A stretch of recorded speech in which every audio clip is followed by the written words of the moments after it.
올해 첫 주일 설교 본문이 히브리서 12장 1절에서 2절까지였습니다. 한 해를 이제 시작하면서 예수님을 바라보고 한 해를 시작하자, 그런 주제로 말씀을 전했습니다. 근데 히브리서 12장 1절에서 2절 이 말씀이 히브리서 11장을 사실은 요약한 거예요. 그래서 히브리서 12장 1, 2절을 새해 첫 주에 설교하고 다른 성경 본문으로 설교를 하려고 원래 계획했다가 이 내용이 그렇게 한 주 정도 살펴보고 지나갈 본문은 아닌 것 같고, 이제 더 중요한 의미들이 많이 담겨 있어서 올 한 해 동안 히브리서 11장을 주일날마다 함께 여러분과 같이 살펴보았습니다. 한마디로 믿음으로 살아야 된다는 것인데요, 믿음으로 사는 것이라는 것은 히브리서 11장에 의하면 눈에 보이지 않는 것을 보는 것처럼 살아가는 것이라고 이렇게 요약해도 괜찮습니다. 우리가 살아가는 세상은 눈에 보이는 것이 전부라고 믿고 살아가죠. 눈에 보이지 않으면 존재하지 않는다, 이런 유물론적인 생각이 온 세상을 지배하고 있습니다. 그런데 히브리서 11장은 반대로 말합니다. 보이지 않는 것이 존재한다. 보이지 않는 것이 존재하는 것이 있다는 사실을 말해줍니다. 이에 더 나아가서 보이지 않는 것이 보이는 것보다 더 중요하고 우월하다 하는 것을 말해줍니다. 사실 이 세상 만물을 만드시고 지금 다스리시는 아버지 하나님은 눈에 보이지 않죠.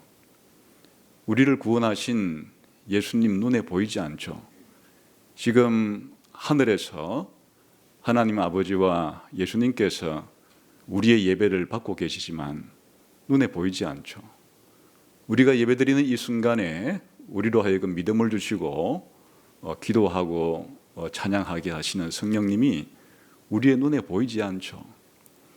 우리가 지금 마음을 가지고 하나님께 예배드리고 있기도 한데, 우리의 마음은 온 우주를 포함할 수도 있고, 또한 영원전을 생각할 수도 있고 영원 후를 생각할 수도 있는 이 거대한 물질 세계 이상을 다 우리의 마음에 담을 수 있는 이런 마음을 가지고 있는데, 이런 마음은 눈에 보이지를 않죠. 장차 하나님께서 우리에게 불신자들에게 마련해 놓으신 영원한 지옥도 보이지 않고, 우리 신자들에게 예비해 놓으신 영원한 천국도 눈에 보이지를 않습니다. 근데 모든 우주 만물이 생겨나게 된 삼위 하나님, 모든 우주 만물이 돌아가야 될 하나님이 눈에 보이지 않는 것이에요. 그러니까 사실 이 우주의 중심은 삼위 하나님이신데, 그리고 삼위 하나님께서 이 우주를 창조하시고 또 지금도 주관하시고 앞으로 완성하실 것인데, 그 하나님의 지혜와 하나님의 능력은 우리를 보호하시고 인도하시는 것들은 눈에 보이질 않죠. 이것이 가장 중요하죠. 그러니까 믿음으로 살아간다고 하는 것은 이 세상 사람들과는 다른 정신으로 살아가는 겁니다. 다른 가치관으로 살아가는 것이에요. 눈에 보이지 않는 것이 있다. 눈에 보이지 않는 거지만 눈에 보이는 것보다도 훨씬 더 중요하고 가치가 있는 것이 있다고 믿으며 살아가는 것이, 그게 바로 신앙생활이다, 기독교인의 믿음이다 하는 것을 우리가 살펴보았습니다. 그렇다면 올 한 해 동안 우리의 삶을 이제 정리하면서 마무리하면서 내가 한 해 동안 내 삶을 잘 살은 것인가 아니면 못 살은 것인가, 내 삶이 나에게 얼마나 유익했는가 그렇지 않는가를 따져볼 때 바로 이 기준으로 생각해 보면 좋을 겁니다. 나는 올 한 해 동안 눈에 보이고 손에 잡히는 것을 더 많이 추구했는가? 아니면 나의 관심사와 내가 추구하는 바가 성경이 말하는 눈에 보이지 않는 것을 더 중요시 여기는 이런 믿음을 가지고 눈에 보이지 않는 세계를 더 열망하는 가운데 눈에 보이는 이 세상 다른 사람과 함께 살아왔는가 하는 것을 점검해 보면 내가 믿음으로 살았는지 보이는 대로 살았는지, 내가 신앙인 예수 믿는 사람처럼 살았는지, 아니면 눈에 보이는 것이 전부라고 여기는 불신자처럼 살았는지, 다시 말하면 신앙으로 살았는지 불신앙으로 살았는지를 돌아볼 수 있을 것입니다. 그래서 사실은 올 첫 주에 예수님을 바라보자 하는 그 예수님이 바로 보이지 않는 분이셨죠.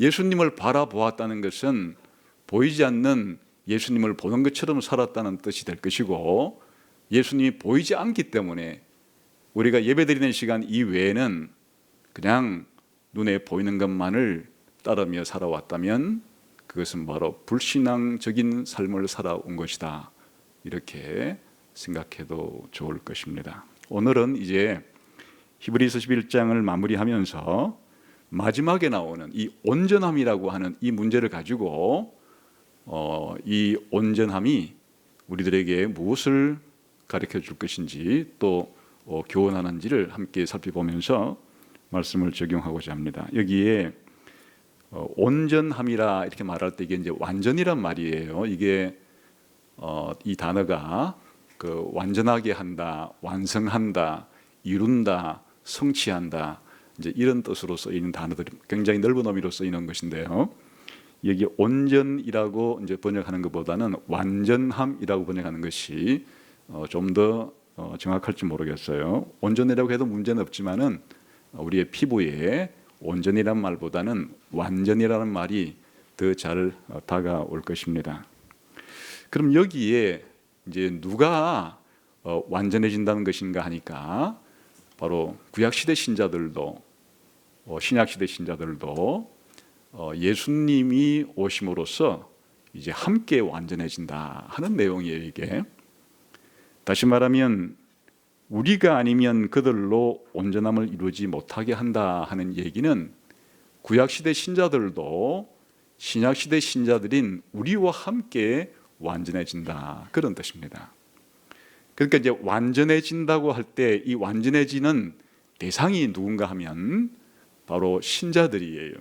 신자들이 완전해진다는 건데, 그럼 누가 신자들을 완전하게 하시는가 하면 예수님이 신자들을 완성시키시고 완전하게 하신단 말이에요. 그러면 여기에 예수님께서 우리 신자들을 완전하게 하시고 완성을 시킨다 하는 이런 말이 대단히 중요한 것이라는 걸 알 수가 있겠죠. 다시 말하면 하나님께서 인간을 만드셨을 때 하나님이 인간에 대한 계획과 목적이 있었을 것이에요. 하나님의 계획대로 완성된 인간이 완전한 인간이겠죠.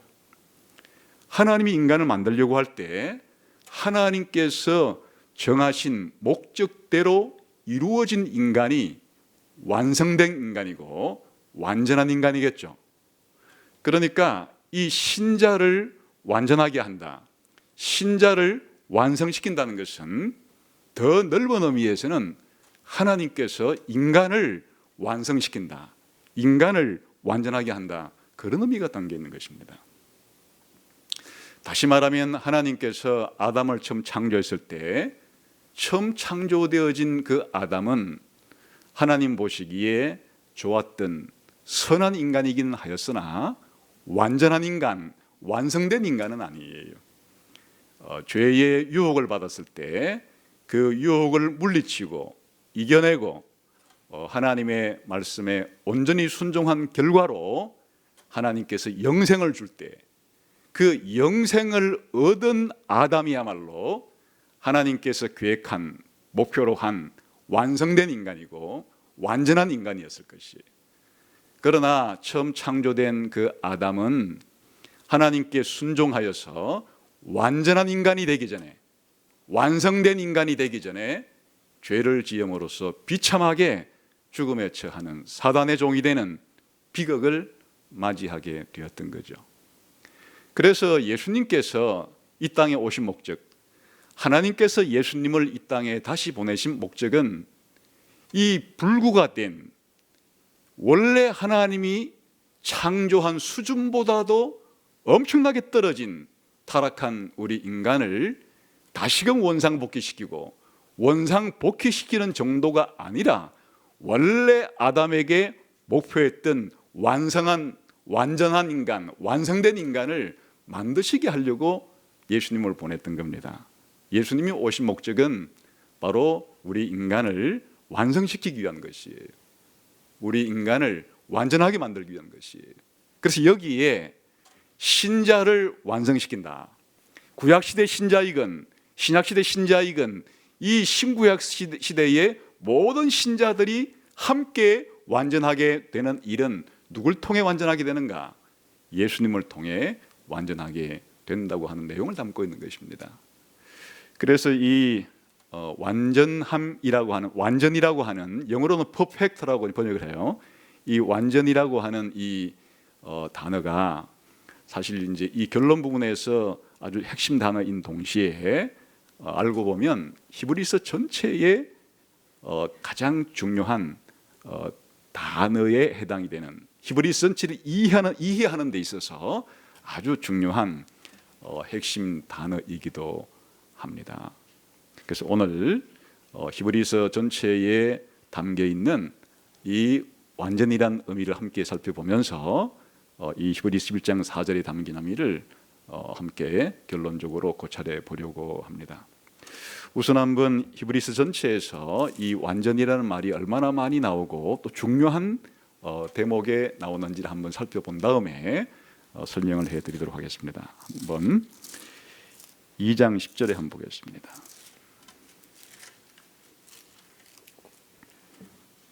완전하게 하다 혹은 완전한 혹은 완전이라고 하는 그 동사 형태의 형용사 명사를 합쳐서 14번이 쓰이게 되는데 이 14번이 아주 다 중요합니다. 우선 2장 10절을 같이 읽어보겠습니다. 시작. 그러므로 만물이 그를 위하고 또한 그로 말미암아 네가 많은 아들들을 이끌어 영광에 들어가게 하시는 이래 그들의 구원의 창시자를 고난을 통하여 온전하게 하심이 합당하도다. 여기 이제 온전이란 말 대신에 완전이라고 번역을 바꿔보겠습니다. 여기에 완전하게 되는 그 대상이 누군가 하면 예수님에 대한 이야기예요. 예수님이 완전하게 된다는 얘기예요. 누가 예수님을 완전하게 하는가 하면 하나님께서 예수님을 완전하게 한다. 지금 그런 내용이에요. 그러니까 예수님이 완전하게 되시는 뭔가가 있는 거예요. 그 다음에 히브리서 5장 9절을 보겠습니다.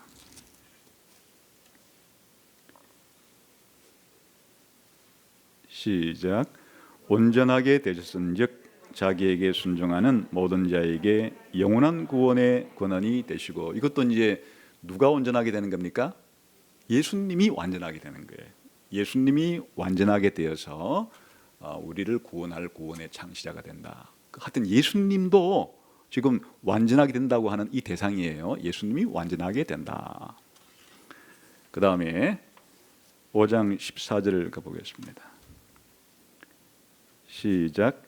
단단한 음식은 장성한 자의 것이니 그들은 지각을 사용함으로 연단을 받아 선악을 분별한 자느니라. 이제 문맥상 완전하다고 번역하기가 좀 껄끄러우니까 오늘 문맥상 장성한이라고 번역하고, 또 다른 우리 한글 성경에서는 성숙한이라고 이렇게 번역을 많이 하기도 합니다. 그러니까 이제 여기에 어떤 사람이 성숙한 사람이 있는 거예요. 일명 이제 완전한 사람인데 지금 문맥상은 성숙한 그런 사람이 있다. 이게 여기서 말하는 것은 이제 신자들이 성숙한 신자들이 되어야 된다. 신자들이 완전한 신자가 되어야 된다는 말은 성숙한 신자가 되어야 한다. 이거는 신자에게 해당되는 이야기예요. 그 다음에 6장 곧 조금 넘겨서 2절을 봅시다. 시작. 세례들과 안수와 죽은 자의 부활과 영원한 심판에 관한 교훈의 틀을 다시 닦지 말고 완전한 대로 나아갈지니라. 여긴 또 번역을 이제 완전이라고 했네요. 아까 똑같은 단어인데 아까는 온전이라고도 번역하고 여긴 또 장성한이라고 번역하고, 번역이라는 것은 같은 단어라도 문맥에 가장 어울린다고 생각하는 것을 선택하기 마련이에요. 그러나 이제 의미 파악을 위해서 일관되게 우리가 한번 살펴보기 때문에 여기처럼 완전, 여기도 앞에 있는 장성한 이걸 가리키는 거예요. 신자들이 완전한 신자의 길로 가야 된다. 쉽게 말하면 성숙한 그런 신자가 되어야 된다 하는 쪽으로, 이제 이것도 여기서의 완전은 신자를 대상으로 하는 그런 내용이 되는 겁니다. 그 다음에 7장 가보겠습니다. 7장의 11절을 한번 보겠습니다. 시작. 레위 계통의 제사 직분으로 말미암아 온전함을 얻을 수 있었으면 백성이 그 아래서 율법을 받았으니 어찌하여 아론의 반차를 따르지 않고 멜기세덱의 반차를 따르는 다른 한 제사장을 세울 필요가 있느냐. 지금 문맥을 보니까 사람을, 신자를 완전하게 하지 못하는 게 있어요. 그게 뭐가 이 신자들을 완전하게 만들 수가 없어요? 레위 계통의 제사장 직분, 그 구약 성경에 있는 율법에 따르는, 옛 언약에 따르는 그 제사장들은 신자들을 완전하게 할 수가 없다. 그러니까 이제 사람을, 신자들을 완전하게 하지 못하는 이제 그를 지금 이 구약 시대의 이 제사장들은 그렇게 할 능력이 없다. 지금 그런 얘기를 하는 거니까 이 대상도 신자를 지금 완전하게 하는 이 영역인데, 그걸 신자를 완전하게 못하는 걸 설명하고 있는 거예요. 구약의 옛 언약은, 구약 시대 제사장들은 우리 신자들을 완전하게 못한다. 그 다음에 19절 봅시다. 시작. 율법은 아무것도 온전하게 하지 못할지라 이에 더 좋은 소망이 생기니 이것으로 우리가 하나님께 가까이 가는. 지금 똑같은 얘기를 반복한 거예요. 아까 옛 언약에 있던 구약 시대의 제사장들이 이 신자들을, 하나님 백성들을 완전하게 못 만들듯이 같은 얘기예요. 율법이 신자들을 완전하게 만들 수 없다. 그러니까 그 구약에 있는 옛 언약은 사람을 완전하게 만들지 못한다는 그런 뜻이에요. 이제 여기도 주제는 이 신자들을 완전하게 만드는, 사람을 완전하게 만드는 그런 주제죠. 그 다음에 28절 보겠습니다. 시작. 율법은 약점을 가진 사람들을 제사장으로 세웠거니와 율법 위에 하신 맹세의 말씀은 영원히 온전하게 되신 아들을 세우셨느니라. 여기에 이제 아들은 예수님 가리키는 거니까 여기에 예수님을 영원히 완전하게 되신 아들이다 이렇게 불러요. 그럼 여긴 주제는 누구를 완전하게 만든다는 얘기예요? 예수님이 이 완전하게 되는 대상인데, 역시 그 예수님을 완전하게 만드시는 분이 누군가니까 지금 아버지 하나님이 예수님을 좀 완전하게, 영원토록 완전한 아들로 그렇게 삼으신다. 지금 그런 표현이에요. 이건 예수님에 대한 지금 이야기가 되는 거예요. 그러니 굉장히 지금 중요한 구절에 지금 이 완전이란 단어가 사용되고 있음을 알 수가 있죠. 그 다음에 9장에 가보겠습니다. 9장 9절 시작. 이 장막은 현재까지의 비유니 이에 따라 드리는 예물과 제사는 섬기는 자를 그 양심상 온전하게 할 수 없나니. 그러니까 구약 시대의 성막에서 드려지는, 구약 시대 성전에서 드려지는 그런 제사 가지고는 사람의 양심을 완전하게 만들지 못한다. 그러니까 사람의 양심을 완전하게 못 만든다는 거니까 넓은 의미로 사람을 완전하게 못 만들어요. 뭐가?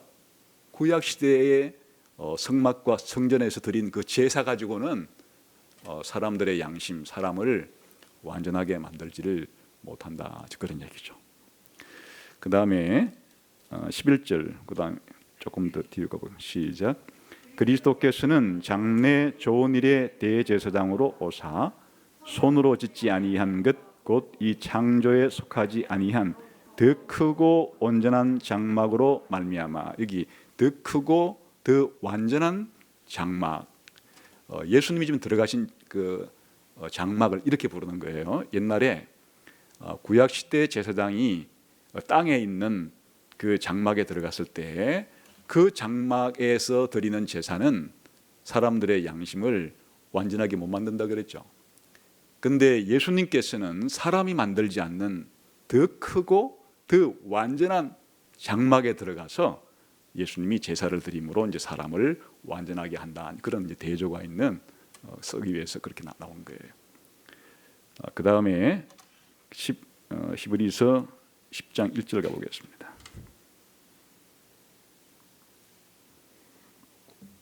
시작. 율법은 장차 올 좋은 일의 그림자일 뿐이요 참 형상이 아니므로 해마다 늘 드리는 같은 제사로는 나오는 자들을 언제나 온전하게 할 수 없느니라. 지금 같은 얘기를 반복하죠. 이 지상의 성막에서 드려지는 그런 제사 가지고는 그 성막으로 나오는 이 사람들을 완전하게 만들지를 못한다. 이렇게 지금 말하는 거죠.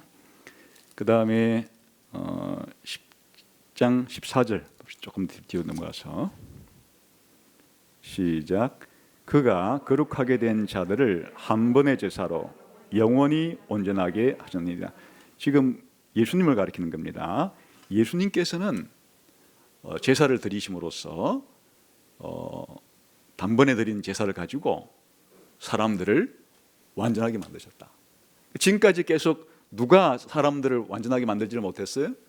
구약 시대의 제사장들과 그들이 지상의 성막에서 지상의 제사를 가지고는 사람들을 완전하게 만들지를 못했는데 예수님께서 드리신 제사 가지고 예수님이 사람들을 완전하게 만드셨다. 그 예수님이 사람을 완전하게 만드셨다 하는 얘기가 지금 핵심이 되는 거예요. 이제 대조가 되는 거예요. 그 다음에 11장 40절 우리가 오늘 본문으로 읽은 다시 한번 읽어봅시다. 시작.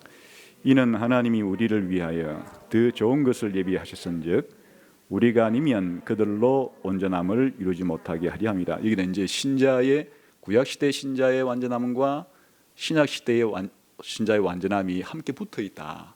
지금 그런 얘기니까 신자의 완전함을 주제로 하는 것인데 이제 문맥상 그리스도가 오셔야 그리스도께서 구약시대 신작은 신약시대 신작은 완성을 완전하게 만드신다. 그런 뜻이 되는 거죠. 그 다음에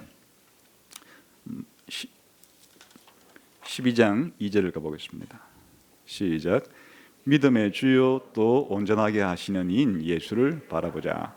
그는 그 앞에 있는 기쁨을 위하여 십자가를 참으사 부끄러움을 개치 아니하시더니 하나님 보좌 우편에 앉으셨느니라. 이게 예수님을 뭐라고 부르는가 하니까 믿음의 주, 믿음의 창시자요, 믿음의 완성자이시다. 이게 이제 온전이라는 말이 완전으로 번역하면 예수님이 믿음의 창시자이자 믿음의 완성자다. 이렇게 말을 하면서 예수님이 이 믿음을 완성했다는 것 자체가 곧 이제 신자들에게 예수님이 동일한 믿음을 주어서 신자들도 예수님처럼 믿음으로 살아오게끔 한다. 이제 그런 의미의 뜻인데 여기에서는 예수님이 믿음을 완성시키는 예수님 자신이 아니에요. 예수님이 믿음을 완성을 시키는 이것은 이제 궁극적으로는 예수님이 이 예수님의 뒤를 따라서 믿는 사람들을 완성시킨다는 의미를 내포하는 것이니까 대상으로 말하자 그러면 이 신자들을 완전하게 하는 것과도 나중에 맥이 통할 수 있는 그런 내용이겠죠. 그 다음에 이제 마지막으로 23절을 한번 읽어봅시다. 시작. 하늘에 기록된 장자들의 모임과 교회와 만민의 심판자이신 하나님과 및 온전하게 된 의인의 영들과. 여기에 완전하게 된 사람들은 누구예요? 의인들의 영이에요. 다시 말하면 지금 이제 히브리서 12장에서 지금 신자들이 현재의 우리가 예배드리는 이 순간에도 지금 아버지 하나님과 예수님과 함께 신자들이 있겠죠. 근데 그들은 지금 육체는 이 땅에 남겨두고 있고 영혼만 가 있는 거니까, 쉽게 말하면 아브라함도 모세도 다윗도 베드로도 지금 여기에 따르면 완전하게 된 의인들의 영이라라는 이 표현 속에 들어있는 사람들이 되는 거예요. 그러니까 지금 하늘에서 그 현재 하나님과 더불어 있는 우리 신자들의 영혼을 지금 완전하게 되었다, 이렇게 표현한 거예요. 완전하게 된 의인들의 영이다. 여기서 이제 완전하게 된 그 대상이 역시 사람이죠. 이렇게 14번이 히브리서에서 이 완전하게 하다라든지 완전한이라든지 완전이라고 하는 이 동사, 형용사, 명사의 형태로 14번이 쌓인 것은 히브리서를 이해하는 열쇠와 같은 그런 중요한 단어 내지 개념임을 우리가 방금 이제 살펴본 거예요. 순서대로 살펴본 것인데, 이것을 그 주제로 그렇게 분류를 해보면, 제가 일부러 이제 읽으면서 설명을 해드렸던 것 같이 그 완전하게 되는 그 대상은 크게 나누면 두 개예요. 세 번은 누가 완전하게 되신 것을 말하고 있었어요? 예수님. 예수님이 완전하게 되셨다는 것을 말하는 구절이 세 구절이 있어요. 근데 그 예수님이 완전하게 되는 것의 주체는, 예수님을 완전하게 하시는 분은 문맥상 예수님이 완전하게 되신다 이렇게 수동으로 표현한 것은 전부 다 바로 아버지 하나님께서 예수님을 완전하게 하신다, 그런 말이에요. 그러니까 예수님과 관련된 완전은 하나님 아버지께서 예수님을 완전하게 하신다라는 의미로 이제 세 곳의 내용들이 예수님의 완전과 연관되어 있고, 나머지는 그 대상이 사실 다 사람에 대한 것이에요. 사람이 완전해지는 것인데, 이제 이때는 크게 둘로 나뉘죠. 사람을 완전하게 만들 수 없는 것이 있고 사람을 완전하게 만들 수 있는 것이 있는데, 사람을 완전하게 만들 수 없는 것에 네 구절이 쓰여서 그건 전부 다 구약시대의 그런 제사장들, 구약시대의 그런 성막들, 구약시대의 그런 제물들은, 구약시대의 율법은 사람들을 완전하게 하지 못한다. 이렇게 사람들을 완전하지 못한다고 하는 네 곳의 그런 표현들은 전부 다 구약시대, 옛 언약 시스템, 옛 언약에 속한 것들이 사람들을 완전하게 하지 못한다, 그렇게 쓰이고, 나머지는 누가 신자들을 혹은 사람들을 완전하게 하신다는 게 예수님이 신자들을 완전하게 한다는 내용과 더불어서 그 이미 완전해진 하늘에 있는 의인들의 영혼도 보여주고, 또 이제 예수님 때문에 구약시대 신자이건 신약시대 신자이건 그렇게 완전해진다고 하는 그런 것을 설명해 주어서, 사실은 예수님이 신자들을 완전하게 해 주시는 거다. 그러니까 대비가 되는 거죠. 사람에 대해서 쓸 때는 두 개를 대비하는 거예요. 구약시대에 있던 그 제도들, 그게 제사장이건 그게 성막이건 그게 제사든지 간에 사람들을 완전하게 못한다는 것이고, 신약시대에 새 언약을 계시하신 예수님은 한마디로 말하면 새로운 제사장이자 새로운 성막이자 새로운 제물로서 사람들을 완전하게 만들 수가 있다. 그래서 옛 언약과 새 언약 사이의 대조, 구약 시대에 있는 것들과 신약 시대의 예수님과의 이 대비를 통해서 예수님이 바로 우리를 완전하게 해주신 분이시다라는 사실을 강조함으로써 이제 이것을 우리의 삶 속에 적용하게 만드는 겁니다.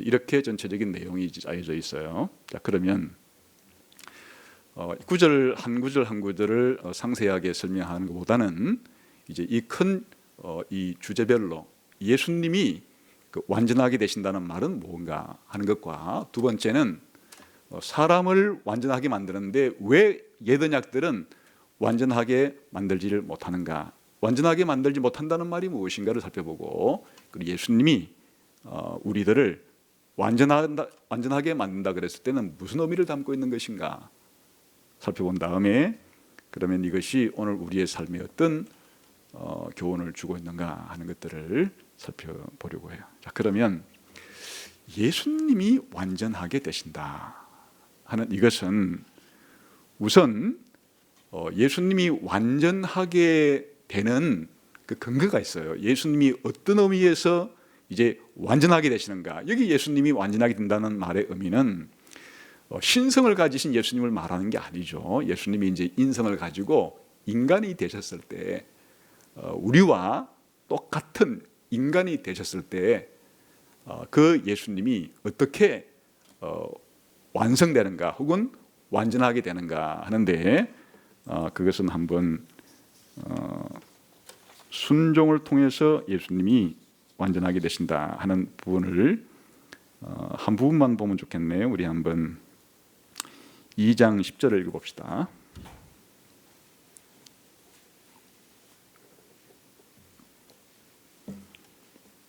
2장 10절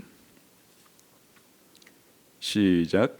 그러므로 만물이 그를 위하고 또한 그로 말미암은 이가 많은 아들들을 이끌어 영광에 들어가게 하시는 이래 그들의 구원의 창시자를 고난을 통하여 완전하게 하심이 합당하도다. 그 예수님이 완전하게 되시는 것은 그냥 되는 것이 아니에요.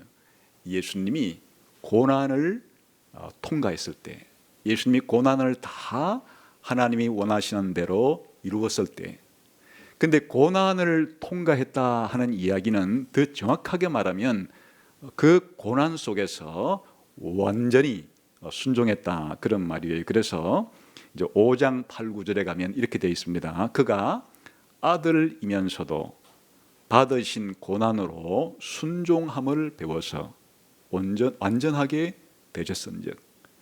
그 예수님이 완전하게 되시는 것은 예수님께서 고난 가운데 하나님께 순종을 완전하게 했을 때 하나님께서 그 순종하신 예수님을 완전하게 했다, 그런 의미가 되는 거예요. 히브리서 아까 그 7장에서도 예수님의 완전에 대한 얘기가 나왔는데, 거기도 문맥상 예수님이 단번에 자기를 들이셨기 때문에 단번에 자기를 들이신 그 예수님을 이제 하나님께서 완전하게 하셨다, 그런 의미예요. 그러니까 예수님이 완전하게 되는 그 기초와 근거가 무엇인가 하면 예수님의 고난과 순종이에요. 하나님께서 예수님에게 하라고 한 것을, 하나님의 뜻을 예수님께서 온전하게 100% 순종했을 때 하나님께서 예수님에게 완전을 주셨다, 완전하겠다, 그런 의미가 되는 거예요. 그러면 이 고난을 통과한, 고난을 통해서 순종을 배우신 예수님께서 그러면 이제 완전하게 됐다 그랬는데, 그 완전하게 되었다는 말은 무슨 뜻인가 하면, 완전하게 되었다고 하는 것은 예수님의 높아지심과 관련이 되어 있어요. 그걸 성귀라 그래요. 여러분들이 이제 그 신학책을 읽을 때 예수님의 성귀, 이런 말을, 성은 오른다는 뜻이에요. 귀한 자리로 올랐다는 얘기인데 그게 무슨 뜻인가 하니까 예수님의 부활, 예수님의 성천, 하나님의 보좌 우편에 앉으심을 그렇게 부르는 거예요. 그러니까 예수님을 완전하게 하셨다라는 그 예수님의 완전의 의미는 예수님의 성기를 가리키는 거예요. 예수님의 성천과 하나님 보좌 우편에 앉으심을 예수님의 완전이라 그렇게 말하는 거예요. 그래서 히브리서에서 이제 예수님의 이 완전을 다양한 용어로 표현을 하는데 히브리서 2장 90절에서는 이제 이렇게 표현해요. 예수님이 이 땅에 오셔서 자신의 일을 다 마치신 이것 자체가 이제 영광과 존귀로 관을 쓰시게 되었다. 그 하나님께서 온전히 순종하신 고난을 통과하신 예수님에게 하나님께서 그를 완전하게 했는데 그 완전하게 했다는 의미를 구체적인 용어로 표현할 때 영광과 존귀로 관을 씌워주셨다. 그렇게 표현하는 거예요.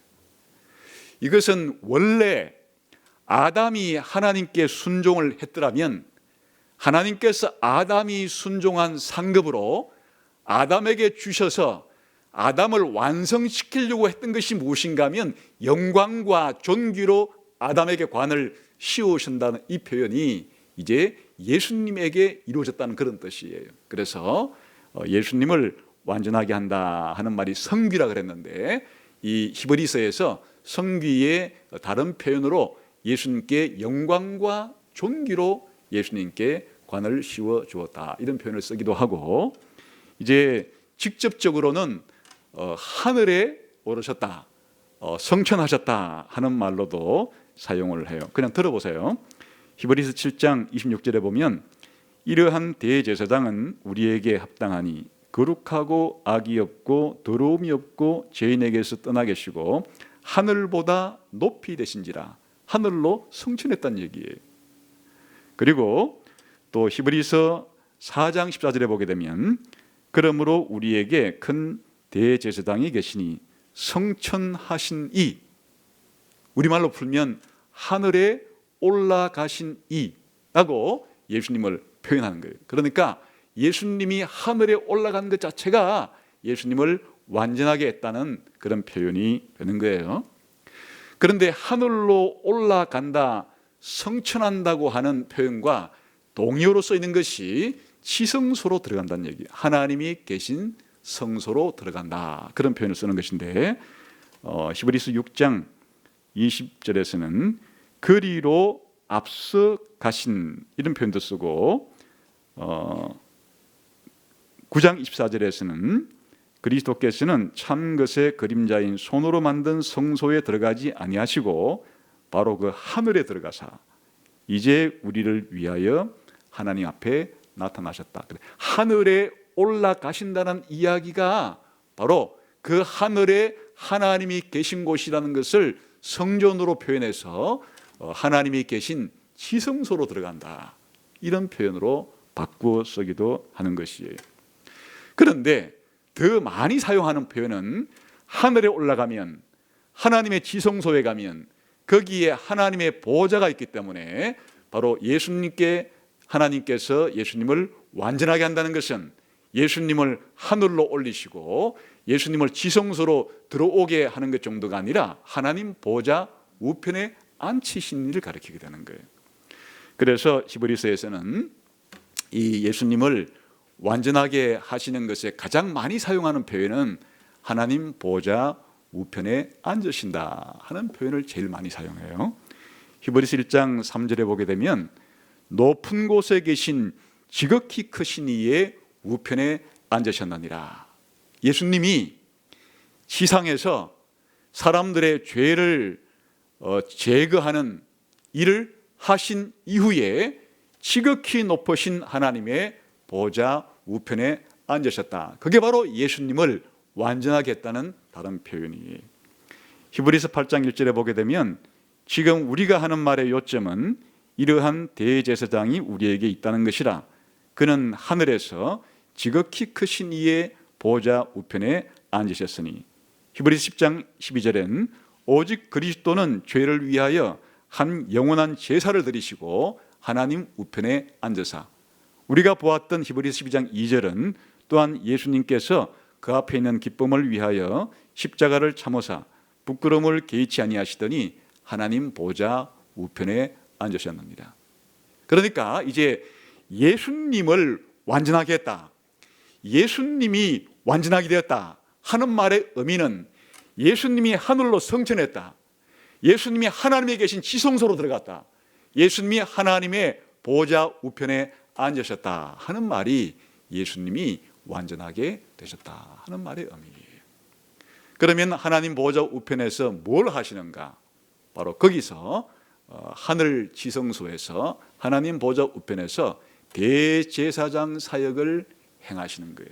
그게 바로 예수님의 완전히 의미하는 마지막 표현이기도 하죠. 그래서 히브리서 11장에서 히브리서 전체에서 이제 가장 많이 나오는 것이 무엇인가 하면 예수님의 이 완전을 예수님이 하늘 지성소에서 보좌 우편에서 대제사장 사역을 감당하시는 것이 바로 예수님이 완전하게 되신다라고 표현하는 것이에요. 그러면 예수님께서 완전하게 되셨다, 예수님의 완전이라는 말은 두 가지 내용을 함께 지금 포함하는 말이 되는 거예요. 예수님이 완전하게 되신 그 이유와 그 기초와 근거는 뭐가 되는 거예요? 예수님이 하나님의 뜻을 순종하신 그 결과로 하나님께서는 예수님에게 뭘 주셨다는 거예요? 완전을 주셔서 바로 하늘로 승천하게 하시고 하나님의 임재해 계시는 지성소로 들어오게 하시고 하나님 보좌 우편에 앉게 하시고 대제사장으로서의 사역을 하게 하셨다 하는 게 예수님의 완전이라, 그런 뜻이에요. 지금 우리가 예배드리는 이 순간에 하나님 보좌 우편에서 예수님께서 지금 우리의 이 예배를 받으시고 또 성령님을 통해서 우리가 하나님께, 예수님께 예배 드릴 수 있도록 지금 우리 가운데 함께 하시고 또 우리를 위해서 중보하시고 우리에게 말씀과 여러 가지를 통해서 복 주시는 이 모든 일들이 예수님이 지금 완전하신 상태에 있기 때문에 이 일들이 가능하게 된 것이에요. 이게 왜 중요한가 하니까 예수님이 완전하게 되셨기 때문에 그 예수님이 우리를 뭘 할 수 있게 됐는가 하니까 우리를 완전하게 할 수가 있게 된 거란 말이죠. 우리가 완성되는 것, 우리가 완전하게 되는 것은 바로 예수님의 이 완전에 기초하는 것이에요. 예수님께서 이 땅에 오신 목적은 예수님 자신이 완전하게 되어서 우리를 완전하게 하기 위한 것이에요. 그러므로 우리 인간의 완성은 무엇에 달려 있는가 하면 바로 예수님이 우리 인간을 완성하시기 위해서, 완전하시기 위해서 이 땅에 오셔서 낮은 상태에 오셔서 우리들을 완전하게 하기 위해서는 예수님께서 먼저 십자가를 지시고 고난을 지시고 하나님의 말씀에 완전히 순종하는 일을 통해서 하나님께서 옛날 아담이 하나님 말씀을 순종했을 때 주셨어야 할 그 영광과 존귀를, 그 완전을 예수님께서 받으시고 예수님께서 이루시고 이제는 예수님께서 자기를 믿는 자들에게, 자기에게 순종하는 자들에게, 다시 말하면 신자들에게 이 완전을 예수님이 주시려고 하는 것이에요. 그러니까 우리 그 인간으로서 완성되는 것, 우리 신자가 신자로서 완성되는 것은 바로 예수님의 이 완전하심, 히브리서식으로 말하면 예수님이 하늘에서 이제 완전해지셔서 대제사장 사역을 하시는 것의 결과로서 이루어지는 것이다 하는 것을 이제 먼저 아주 튼튼하게 우리들에게 가르쳐 주는 것이에요. 그래서 히브리서에서는 예수님을 깊이 생각하라는 거예요. 우리 한번 3장 1절을 봅시다.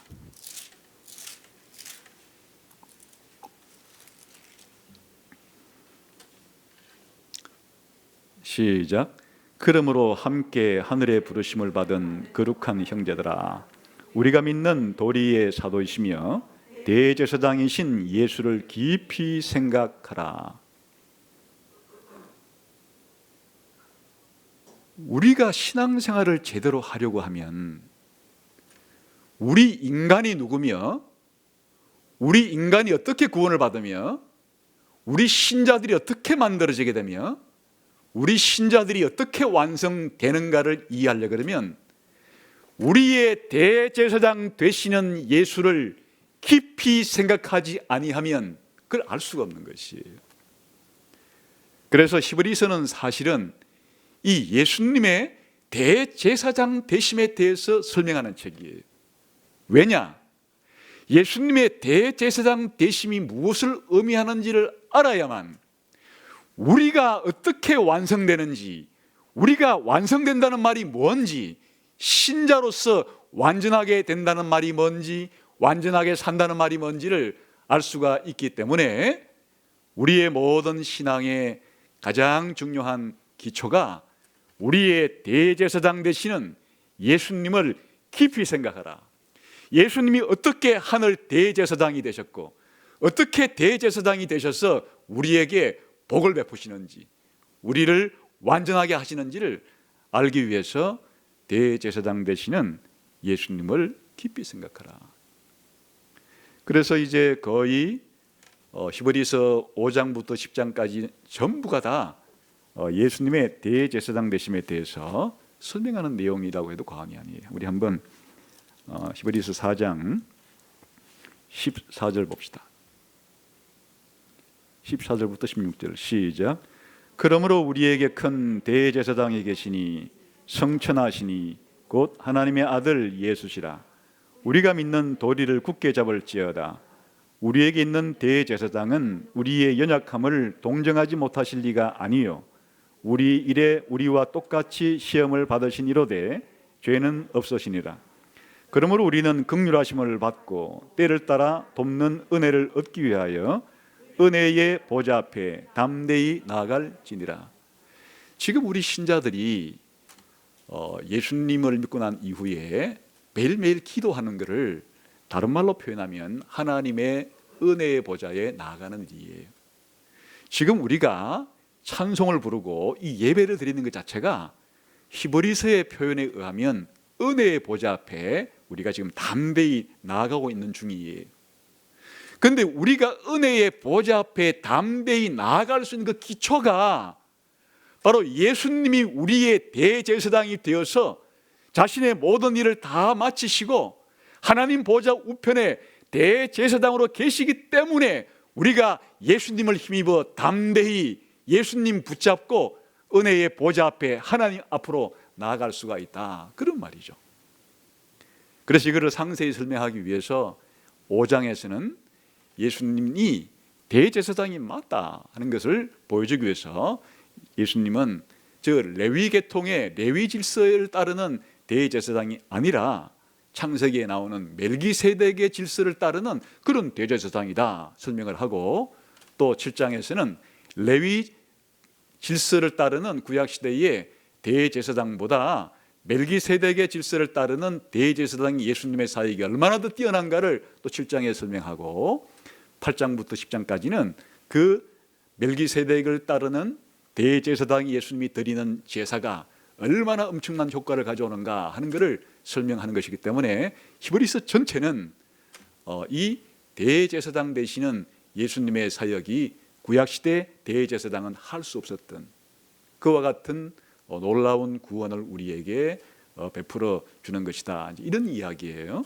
그 나머지는 아까 말한 것처럼 그러면 구약시대의 그 제사장, 구약시대의 성막, 구약시대의 제사가 줄 수 없다고 말한 것이 무엇인가 하면 우리들에게 완전한 죄의 용서, 양심으로부터 이 죄책감을 제거해주고 죄를 기억하지도 못하게 하고 죄를 없애버리고 우리를 죽음의 두려움으로부터 해방시켜주고 우리를 하나님께 가까이 나아가서 하나님을 섬기도록 하는 일을 못하는 거예요. 단지 모형으로만 일시적으로 앞으로 이런 일이 있을 것에 대한 그림자와 암시와 그런 형태로서 할 뿐, 그 구약 시대에 이와 같은 제사장과 제물과 성막에서 드려진 그런 일들을 가지고는 우리 인간들이 완전하게 그렇게 죄를 제거받아서 우리의 양심이 하나님께 담대하게 그렇게 나아가는 일은 유보가 되었던 거예요. 쉽게 말하면 약속의 형태로 하나님께서 죄의 용서를 허용해 주기는 했으나 그것이 그들의 삶 속에 실제가 되고 바로 그들이 영원한 천국을 소유하기 위해서는 이와 같은 대제사장이 하늘 성막에서 자신의 몸을 제물로 드리는 이런 일이 있어야 우리의 죄가 완전히 해결되고 우리가 양심이 정결하게 되어서 이제는 죄책감과 죄의식을 떨쳐버리고 하늘에 있는 하나님의 보좌 앞으로 담대히 개인의 기도건 함께 모여드리는 예배이건 이렇게 나아갈 수가 있게 된 것은 전부 다 예수님이 완전하신 그 사역의 결과로 우리에게 베풀어 주시는 완전함 때문에 그렇다, 이렇게 이제 설명을 하는 것이에요. 그래서 히브리서에서는 이 신자의 그 완전함이란 무엇인가 하면 신자의 완전함은 두 가지로 구성이 되는 거예요. 일단은 현재의 예수님께서 이미 우리를 완전하게 했기 때문에 아까 그랬죠. 단번에 드린 제사로 말미암아 우리를 완전하게 하셨다고. 그러니까 예수님이 이미 예수 믿는 우리를 완전하게 했기 때문에 현재 우리가 이 완전함을 누릴 수가 있는데, 신자들이 가지고 있는 이 완전함의 현재적인 그런 의미는 우리의 죄가 예수님 때문에 완전히 용서가 되었다는 것을 확신하는 것이에요. 그리고 이제는 우리의 양심이 과거에 지은 죄 때문에 양심의 가책을 느껴서 나 같은 죄인이 어떻게 거룩하신 하나님께 나아갈 수 있을까? 양심이 나로 하여금 하나님과 나 사이를 가로막아서 이 죄가, 이 죄책감이, 이 죄의식이 하나님께 나아가지 못하게 하는 모든 장벽들이 예수님이 우리 신자들을 완전하게 해 주심으로써 신자의 양심이 이 죄로부터 정결함을 입고 깨끗함을 입어서 이제는 하나님 앞에 나아갈 수가 있게 되는 것이에요. 담대히 하나님의 은혜의 보좌 앞에 은혜를 구할 수가 있게 되는 것이에요. 뿐만 아니라 이 현재 신자가 완전하게 되었기 때문에 누릴 수 있는 신자의 완전함의 중요한 것은 이렇게 하나님께 나아가는 것, 이것이 대단히 중요한 요소예요. 그래서 신자들이 그 완전하게 된다고 하는 그 자체에 많은 부분이 바로 하나님께 이제는 나아갈 수가 있게 되었다 하는 것을 히브리서는 강조를 하죠. 한번 들어보세요. 히브리서 4장 16절에 보게 되면 우리가 방금 읽었잖아요.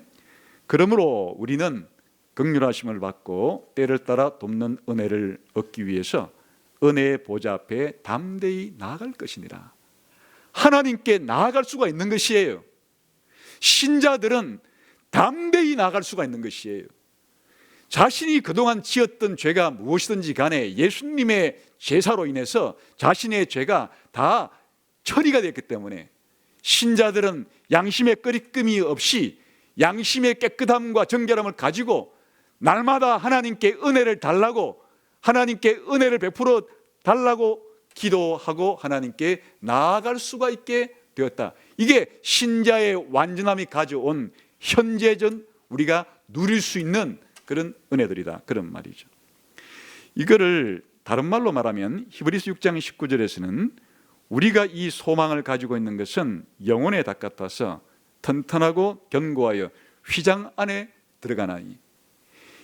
지금 구약 시대의 이 성소에서는 지성소에 들어가는 휘장이 처해져 있었는데, 심지어는 일반인들은 못 들어갔고 또는 제사장도 못 들어갔고 대제사장 한 사람만, 그것도 1년에 딱 하루만, 그것도 재물을 가지고 피를 가지고만 지성소에 맛보기 형태로 들어갈 수가 있었는데, 그렇다 할지라도 지상의 그 대제사장은 지상에 있는 성막의 지성소에 1년에 피 가지고 한번 들어갔을 뿐이지 하나님이 현존해 계시는 하늘 지성소에는 가지를 못했던 것이에요. 그런데 예수님께서 바로 이 땅에서 하나님이 말씀하신 모든 것들을 다 순종하심으로 하늘 지성소에 들어가서 이제 우리로 하여금 하늘 지성소로 들어올 수 있게 길을 열어놨기 때문에 우리 신자들이 기도를 통해서, 예배를 통해서 하나님께 나아가는 것은 마치 지성소의 휘장을 열고 지성소로 들어가는 것으로 표현하고 있는 것이에요.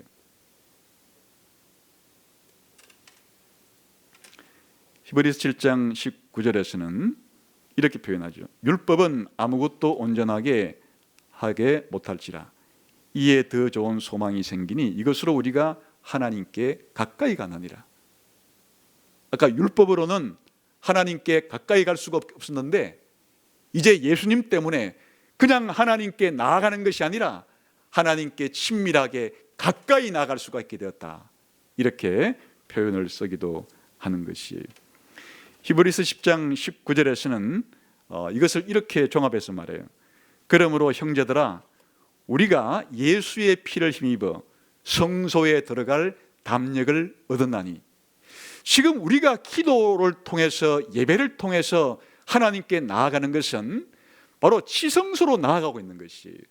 예전 같으면 두려워 이 지상에 있는 지성소조차도 대제사장은 두려움에 떨면서 자신이 가지고 가는 이 재물을 가지고 가서 이 일설에 의하면 기본적으로 제사장들이 그 안에서 잘못하게 되면 죽을 수도 있으니까 제사장 발에 줄을 달아가지고 혹시라도 거룩하신 하나님 앞에 잘못된 행동 때문에 죽게 되면 제사장을 들어갈 수는 없고 일반 사람들이 줄을 가지고 끌어내야 할 정도로 지상에 있는 그 지성소도 들어갈 때 두려움 가운데 들어가게 되었다면 실제 살아계신 하나님 앞에 하나님의 지성소로 가는 얼마나 큰 두려움이 있겠어요.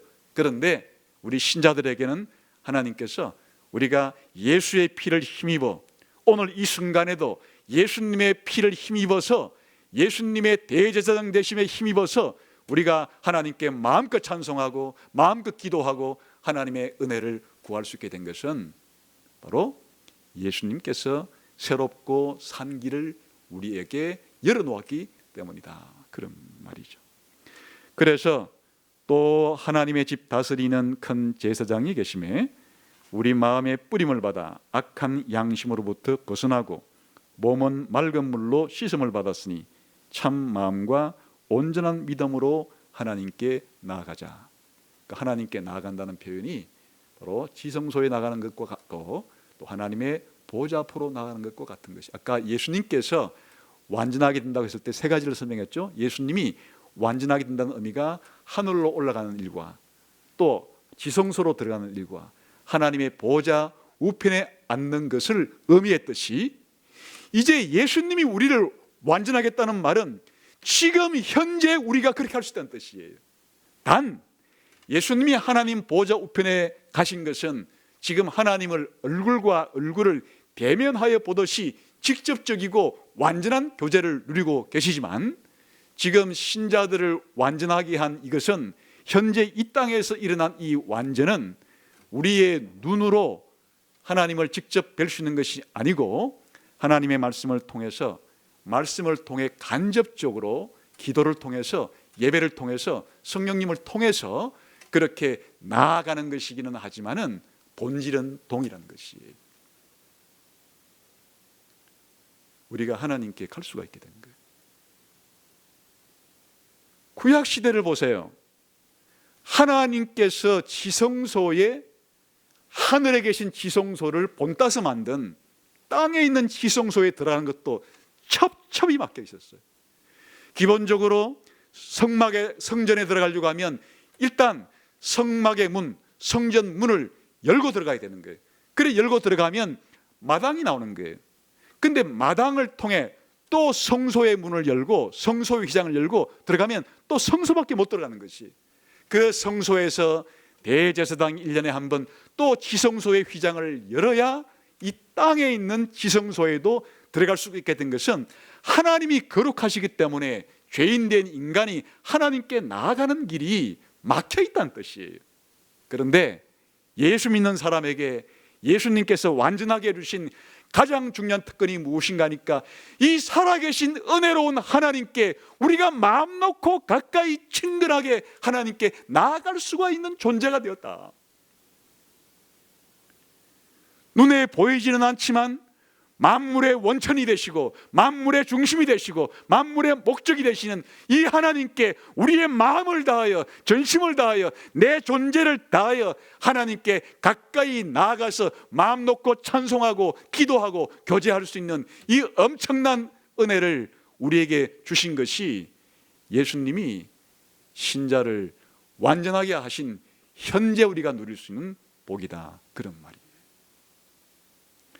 그런데 이것으로 그치지 않죠. 예수님이 신자를 완전하게 했다는 말이 진짜 완전하게 이루어지는 것은 예수님이 재림할 때 이제는 하나님이 계신 곳으로 직접 우리가 현재로서는 믿음을 가지고 믿음의 눈으로 보고 성령을 통해서 간접적으로 기도함으로 그렇게 하나님께 나아가지만, 예수님이 재림하셨을 때 그때는 우리가 부활하여 부활한 우리의 전인격을 가지고 그때는 얼굴과 얼굴을 맞대면하여 현재 예수님이 하나님 보좌 우편에서 아버지 하나님과 대면하여 보시듯이 그와 같은 온전한 수준으로 하나님과의 깊은 교제와 친교 가운데 하나님과의 친밀한 가운데 나아가게 될 때가 있는데, 바로 우리가 부활해서 하나님 계신 곳으로 들어가는 것이 바로 영원한 하나님이 세우신 도시로 들어가는 것이고 하늘 예루살렘으로 들어가는 것이고 아브라함과 이삭과 야곱과 모세가 꿈꾸었던 바로 하늘의 본향으로 가는 그때가 되면 우리에게는 현재 예배를 통해서 기도 가운데 말씀과 성령을 통해서 우리가 체험하는 하나님과의 교제, 하나님의 임재와는 비교할 수 없는 완전하고 완벽한 하나님과의 친교가 그때 이루어지게 되는 것이에요. 그게 신자의 완전히 완성되는 순간이에요. 그러니까 신자들은 이 신자의 완전을 지금도 누리고 있지만은 더 크고 온전한 수준으로 영혼의 신자가 완성되고 완전하게 될 우리의 부활과 영원한 천국을 소망하면서 살아갈 수 있게 만들어 주신 것이, 그게 예수님이 우리를 완전하게 했다 하는 말이에요. 이게 왜 중요한가 하는 거예요. 왜 중요한가? 이 땅에 살아갈 때 우리가 고난과 시험과 심지어는 박해를 만날 때 우리가 이길 수 있는 유일한 힘은 바로 우리 앞서서 십자가의 모든 부끄러움을 개의치 않으시고 온전히 고난과 십자가의 죽음을 통과하신 예수님께서 하나님 보좌 우편으로 올라가신 이 예수를 바라보는 이 일만이 우리가 이 땅에서 신앙을 가지고 모든 어려움을 통과하고 인내할 수 있는 유일한 힘이기 때문에 그런 것이죠. 자, 마지막으로 히브리서 12장을 보고 마치겠습니다. 이제 이것이 왜 중요한가 하는 것을 한번 12장 1절에서 4절까지 볼 텐데요. 한번 12장을 1절 보겠습니다. 시작. 이러므로 우리에게 구름같이 둘러싼 허다한 정인들이 있으니 모든 무거운 것과 얽매이기 쉬운 죄를 벗어버리고 인내로 하며, 지금 이제 이와 같은 신자의 예수님의 완전과 신자의 완전이 왜 중요한가 하면 앞으로 우리가 달려가야 될 길이 남아있기 때문이에요. 우리가 천국에 온전히 들어갈 때까지는 시간이 남아있고 그 과정이 남아있기 때문이에요. 이것은 마치 경주와 같은 과정인데 마라톤과 같은 우리 일생을 걸친 길고도 먼 그런 여정인데, 이 여정을 가려 그러면 그냥 한 발짝 폴짝 뛰어가지고 건널 수 있는 그런 곳이 아니에요. 그냥 한 10초만 참고 뛰면 도달할 수 있는 100m 거리가 아니란 말이죠. 한평생 걸려서 가야 될 이 경주에는 인내가 필요한데, 이 인내를 위해서는 바로 이와 같이 예수님의 완전과 신자의 완전을 제대로 이해하지 못하면 이 인내를 할 수가 없기 때문에 그런 것이에요. 그래서 2절이 필요한 것이, 시작. 믿음의 주여 또 온전하게 하시는 이인 예수를 바라보자. 그는 그 앞에 있는 기쁨을 위하여 십자가를 참으사 부끄러움을 개의치 아니하시더니 하나님의 보좌 우편에 앉으셨느니라. 히브리서 11장에 나오는 구약시대의 수많은 구름같이 많은, 수없이 많은 그런 믿음의 정인만이 아니라 예수님이 우리의 가장 확실한 믿음의 모델이 되는 거예요. 예수님 자신이 믿음을 시작해서 믿음을 완성한 분이기 때문에, 예수님이 믿음을 시작해서 완성했다는 말에 다른 말이 무엇인가니까 예수님이 걸어가신 길을 보라고 해요. 예수님께서 저 하나님 보좌 우편에 앉으신 것이 예수님 어떻게 되신 거라 그랬죠? 완전하게 되신 것인데, 완전하게 되기 전에 예수님이 뭘 통과했어요? 십자가의 죽음, 세상 사람들로부터 멸시와 온갖 모욕과 심지어 죽임을 당한 이 온갖 모욕과 부끄러움을 다 참고 견디신 것은 예수님 앞에 놓여 있는 그 기쁨, 하나님 보좌 우편에 올라가시는 예수님이 완전하게 되시는 앞길을 보고서 예수님께서 십자가의 그 고통을 겪어가신 것은 저와 여러분들이 이 땅을 살아가는 신앙의 길의 모델이 되는 것이에요. 우리도 우리 앞에 놓인 영원한 신자의 완전을 향해 가는 길은 예수님께서 십자가의 길을 걸었던 것과 같이 우리 신자의 삶 속에서도 이런 역경과 어려움과 시련을 통과하고서 가는 것이에요. 그냥 꽃길을 걷는 것이 아니에요. 관광하듯이 그렇게 가는 길이 아니에요. 우리 신자가 이 땅에 살아가는 삶은 예수님이 십자가를 졌던 것과 같은 그 정도의 수준까지는 아니랄지라도 예수님이 걸었던 길과 마찬가지의 고난과 힘, 역경들이 우리 앞에 있는 것이에요. 그게 이제 어떻게 표현되는가 하니까 3절, 4절에 표현되어 있어요. 봅시다. 시작. 너희가 피곤하여 낙심하지 않기 위하여 죄인들이 이같이 자기에게 거역한 일을 참으신 일을 생각하라. 너희가 죄와 싸우되 아직 피 흘리기까지는 대항하지 아니했다. 이게 무슨 말인가 하면요, 지금 예수님께서 십자가를 질 때 죄인들이 자기를 거역한 일을 소환했다. 다시 말하면 예수님께 적대시하고 예수님을 핍박하고 예수님을 죽이는 그런 사람들을 다 참아내면서 견뎠다는 것이에요. 그런데 지금 이 히브리서 편지를 받는 사람들은 아직 그 정도는 아니라 그거예요. 지금 이 히브리서 편지를 받는 이 신자들은 많은 고난을 겪었어요. 10장에 보게 되면 이들도 감옥에 투옥된 적도 있고 또 다른 사람들로부터 학대를 받은 적도 있고 심지어 재산을 빼앗긴 적도 있고, 이런 정도는 신앙생활을 하면서 그 당시에 불신자들로부터 이와 같은 어려움을 받는 가운데 신앙생활을 했던 것이에요. 그러니까 이들에게 무슨 문제가 생기는가 하면, 왜 예수님을 믿는데 이런 어려움과 박해가 생기지?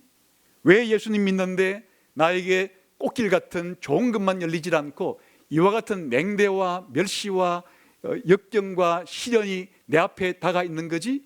이렇게 생각을 하니까 마음이 약해져서 쉽게 말하면 피곤해지고 낙심하게 되고, 예수님 믿는 생활을 그냥 게으르게, 예수님 믿는 생활을 이제는 지리멸렬하게 예수님 믿는 일을 포기할까 하는 이와 같은 마음들이 이 신자들 속에 스며들어 왔던 것이에요.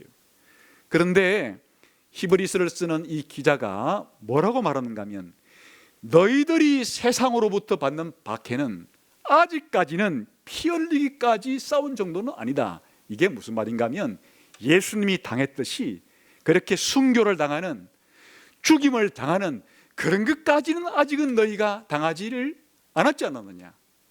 또 히브리서 11장에 보게 되면은 이 구약시대의 많은 성도들은 무슨 일을 당했어요? 그들도 감옥에 투옥되고 고문도 받았지만 심지어 이들 가운데 돌에 맞아 죽고 톱으로 켜서 죽고 또 이와 같은 칼에 베어서 죽는 일을 경험했 때까지 충성스럽게 신앙 가졌던 신자들도 있었죠. 다시 말하면 아직은 히브리서 이 편지를 받는 신자들이 여러 가지 예수님 믿는 삶을 살아가는 동안에 어려움을 받았지만은 이렇게 피를 흘리기까지는 마치 순교를 당할 위기가 닥쳐서 이들이 예수 믿다가 곧 잡혀서 죽을 정도의 이런 심각한 순교의 죽음의 위기까지는 아직 오지 않았는데도 벌써 그냥 맹대받고 다른 사람들로부터 따돌림 받고 예수 믿다가 몇 가지 어려운 일이 생겼다고 해서 낙심하고 마음이 게을러지고 둔해지고 이렇게 해서야 되겠냐 하는 얘기예요. 구약시대 믿음의 성도들을 보고 예수님을 봐라. 그들은 피를 흘리기까지 죽기까지 신앙을 지켰지 않느냐. 어떻게 그들이 죽기까지 신앙을 지킬 수가 있었는가? 바로 그거죠.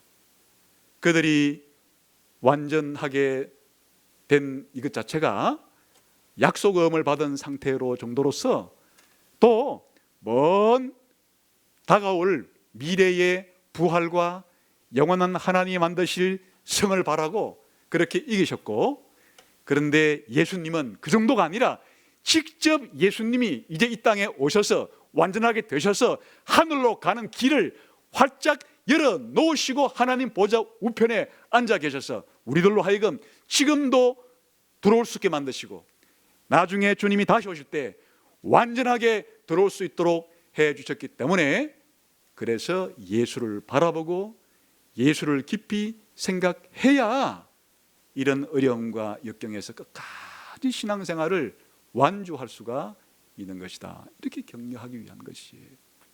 여러분, 왜 우리가 예수님의 완전과 예수님이 주시는 신자의 완전을 생각해야 됩니까? 우리의 남아있는 동안에 우리가 불신앙적인 태도로 뒤로 물러서고 조금만 어려움만 생겨도 마음이 분산되어지고 마음이 둔해지고 낙심하고 예수 믿는 신앙생활에 대해서 하기 싫다 그러고 예수 믿기 싫다 그러고 하는 이런 불신앙적인 행동에 빠지지 않고, 오히려 내가 겪는 어려우면 저 구약시대에 돌로 맞아 죽고 칼 베임을 통해 죽고 톱으로 켜서 죽고 예수님이 십자가에서 죽은 것과는 비교도 안 되는 이런 어려움을 내가 이기지 못할 이유가 뭐야? 다시 말하면 구약시대 신자들을 바라보고 앞서가신 예수님을 바라보면서 우리 앞에 닥치는 어려움이 어떤 종류의 어려움이라 할지라도 이와 같은 우리 앞에 놓인 예수님이 걸어가신 영원한 완전, 영원한 하나님의 나라를 소망하면서 우리가 이 땅을 신자답게 역경을 이겨나가기 위한 것이에요. 그리고 이것밖에는 우리가 힘든 일을 당했을 때 이길 수 있는 힘이 없는 것이에요. 만일 여러분이 이 땅을 살아갈 때, 이제 새해가 맞이했을 때, 또 우리가 예상치 않은 어려움들이 여러분에게 생겼을 때 여러분은 뭘 가지고 이겨낼 수가 있는 것이, 뭘 가지고 여러분의 신앙을 지켜낼 수가 있는 것이, 눈에 보이는 것 가지고는 안 되는 것이에요. 눈에 보이는 것 가지고는 여러분이 당하는 어려움을 이겨낼 수가 없는 것이에요. 여러분을 하여금 이길 수 있는 것은 눈에 보이지 않는 예수님이 지금 하나님 보좌 우편에 앉아 계셔서 우리에게 길을 열어놓으시고 우리로 하여금 들어오게 하시고 장차 완전히 하나님 보좌 우편에 우리를 함께 앉혀 주시려고 하는 그 예수를 깊이 생각하고 예수를 바라보는 일이 없이는 우리가 남아있는 우리의 신앙의 경주를 다 달려갈 수가 없기 때문이다. 그러나 반대로 여러분이 끝까지 완주할 수 있는 것은, 달려갈 수 있는 것은 여러분에게 닥치는 어려움이 태산 같은 어려움, 파도 같은 어려움이 온다 할지라도 이겨낼 수 있는 것은 예수를 바라보면, 예수를 깊이 생각하면, 예수가 우리를 완전하게 만드신 것을 생각하면 우리 신앙인들은 인내할 수 있다, 이겨낼 수 있다. 그렇게 해서 히브리서를 기록한 것이. 그래서 이 히브리서의 기록이 여러분의 기록이 되어서 여러분들도 다가오는 새해에는, 아니 여러분 남은 인생 동안에 예수를 깊이 생각하고 예수를 바라보면서, 그리고 우리에게 주신 완성을 바라보면서, 또 지금 누릴 수 있는 것들을 누리면서, 그렇게 여러분의 신앙을 모든 만 가지 어려움 속에서 이겨내고 통과하고, 그리고 끝까지 인내하는 분들이 되시기를 주님의 이름으로 축원합니다. 기도하겠습니다.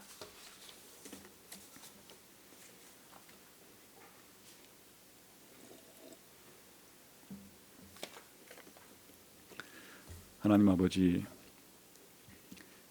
이제 다가오는 새해에는 우리의 눈에 보이고 귀에 들리고 우리에게 다가오는 모든 소문들이 온통 이 세상에서 일희일비하는 것들이 다 눈에 보이는 것들로 인해서 이루어질 터인데, 이 가운데서 무슨 어려움이 생기든 보이지 아니하시는 보좌에 앉아 계시는 예수님과 우리가 나아가게 될 그 보좌를 바라보면서 이 모든 순간순간들을